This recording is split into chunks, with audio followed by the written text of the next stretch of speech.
په بل روایت کې راځي د سیدنا عبدالله ابن عمر رضی الله عنه ده وی رسول کریم صلی الله علیه وسلم فرمایل یطلع الله عز وجل الى خلقه ليلة نصف من شعبان فيغفر لعباده الا اثنين مشاح وقاتل نفس د شعبان د 15 په شپه باندې الله جل جلاله وخپل بندگانو ته په نظر د رحمت باندې ګوري خو دوه انسانان داسې دي چې الله جل جلاله ودی ته بخښه نه کوي د الله مغفرت ودی ته نسته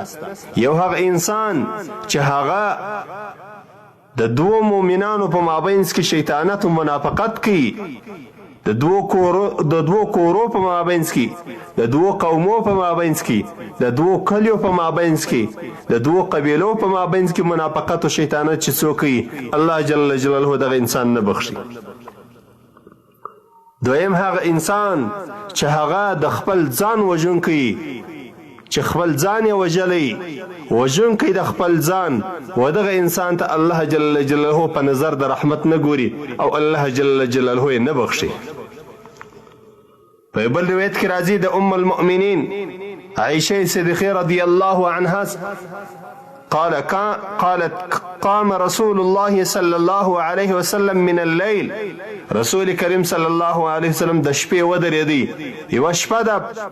رسول کریم صلی الله علیه وسلم ودرېدی د عبادت لپاره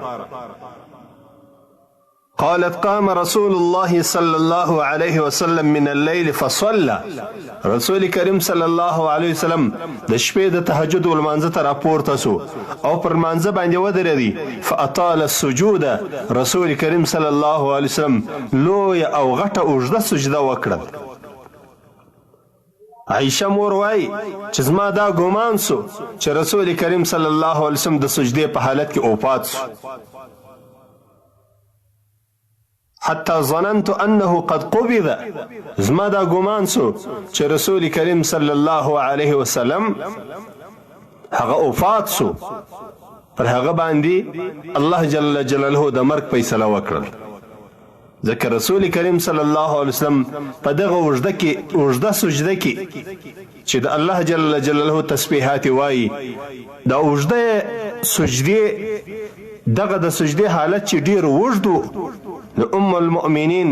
رضی الله عنها په دې وبېرېدل چې د الله رسول صلی الله علیه وسلم لکه چې وفات شو دا مبارکه فرمایي فلما رأيت ذلك قمت حتى حركت إبهامه فتحرك فرجعت فسمعته يقول في سجوده أعوذ بعفوك من عقابك وإذا دغه حالت ته لیدلو سه د رسول کریم صلی الله علیه وسلم طرف ته ولاړ سوم او د رسول کریم صلی الله علیه وسلم د پښې مبارکې بټه ګوته مې وښورول چې آیا د الله رسول صلی الله علیه وسلم خو وفات سوی نه دی د مبارکه فرمای رسول کریم صلی الله علیه وسلم خپل بټه ګوته وښوروله زه بیرته ځینې راایسته سوم او رسول کریم صلی الله علیه وسلم پر لمانځه باندې پرېښوی وای په دغه حالت کې رسول کریم صلی الله علیه وسلم په سجده کې دا دعا کوي اعوذ بعفوک من عقابک پناه غواړم له تا څخه ای الله ستا په عفو باندې ستا له عذابه چې ته عفو راته وکړې او ستا له عذاب خلاصم واعوذ برضاك من سخطك پناه غواړم په تا سره ای الله ستا په رضا باندې ستا له قهر او له غضب واعوذ بك منك اليك پناه غواړم له تا څخه په تا باندې او تا ته پناه غواړم رسول کریم صلی الله علیه وسلم دغه کلمات د سجدې په حالت کې وایي چې کله رسول کریم صلی الله علیه وسلم د سجدې څخه سر راپورته کوي او د لمانځه څخه فارغ سو نو ام المؤمنین عائشه مور ته وایي یا عائشه او یا حمیراء اظننت ان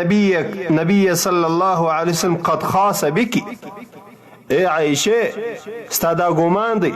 چې د الله رسول صلی الله علیه وسلم به ته پرېښې او د الله رسول صلی الله علیه وسلم به ستا له خونې تللی د یو بلې بیبي وخونې ته رسول کریم صلی الله علیه وسلم و خپلې مبارکې بیبي ته وایي چې ستا دا ګمان دی